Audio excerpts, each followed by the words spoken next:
শুধুমাত্র রাজনৈতিক বিভাজনের কারণে বাংলাদেশ জামাত ইসলামের সাথে আমাদের দূরত্ব, এটা রাজনৈতিক বিভাজন, কিন্তু আমার সাথে ব্যক্তিগতভাবে কোনো বিভাজন নাই। পূজা পরিষদ তো আমার দরকার নাই করার এই দেশে, হিন্দু বৌদ্ধ খ্রিস্টান দরকার নাই, হিন্দু বৌদ্ধ কল্যাণ ফ্রন্টের দরকার নাই। কেন দরকার ছিল?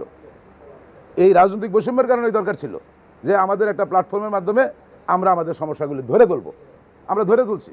যেমন বিগত সরকারের আমলে আমরা 5,000 মানববন্ধন করছি আমাদের 8 দফা দাবির জন্য, আমরা পাই নাই। আমরা মনে করি জামাত ইসলাম এবার আমাদেরকে এটা সমর্থন করবে, বাংলাদেশ বিএনপি জাতীয়তাবাদী দল আমাদেরকে এটা সমর্থন করবে, বাংলাদেশ ইসলামিক আন্দোলন এটা সমর্থন করবে। কেননা আমি নিরাপদে থাকি, এটা তো আপনি চান। তো যেহেতু আমি নিরাপদে থাকি, আপনারা চান, তবে সেই নিরাপদ জায়গাটা তৈরি করার ক্ষেত্রটা, দায়িত্বটা কিন্তু আপনাদের উপর অনেকখানি নির্ভর করে।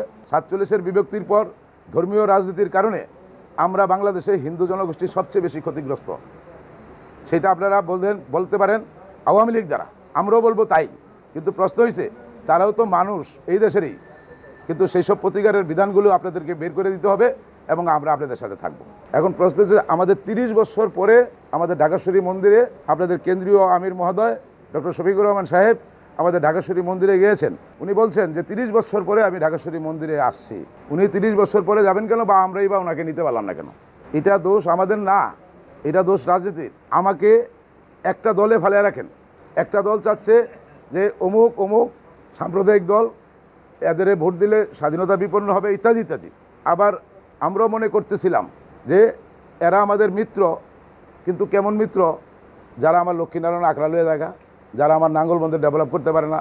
আজকেও আমার বুক দিয়েছি, লক্ষ্মীনারায়ণ কটন বিসলিয়া দুর্গাপূজা আমরা করতে পারতেছি না। এসব তো অপ্রিয় সত্য, আমাদেরকে বের করতে হবে। এই অপ্রিয় জায়গাগুলোর থেকে যদি আমরা বেরোতে হয়, তাইলে বাংলাদেশ জাতীয়তাবাদী শক্তি অর্থাৎ জামাত ইসলামী, ইসলামিক আন্দোলন এবং বিএনপি সহ যেসব আপনাদের অ্যালায়েন্স আছে, সেই অ্যালায়েন্সগুলো আমাদের পাশে দাঁড়াইছেন 5 তারিখের পরে। এই গ্রুপটা আমাদের পাশে দাঁড়িয়েছে। বাংলাদেশের 5 তারিখের পরে 90 ঘন্টা পুলিশ ছিল না, কোথায় কে অভিযোগ করবে সেটা কেউ জানে না। এরকম একটা অবস্থায় ডাকাতির আতঙ্ক, কে ছাত্র কে অছাত্র আমরা কিছু বুঝতেছি না। ধর্মীয় সংখ্যালঘুরা আতঙ্কিত হয়েছে।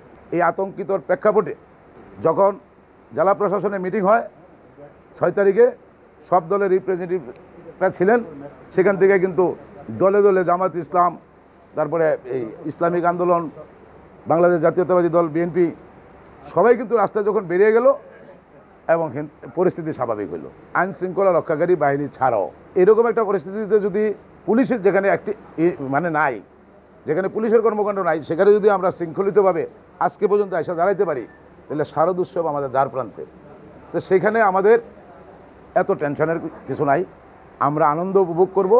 আপনারা যে ডাকাইছেন, এই ডাকানোটাই তো একটা পজিটিভ বিষয়, এই ডাকানোটাই তো আনন্দের।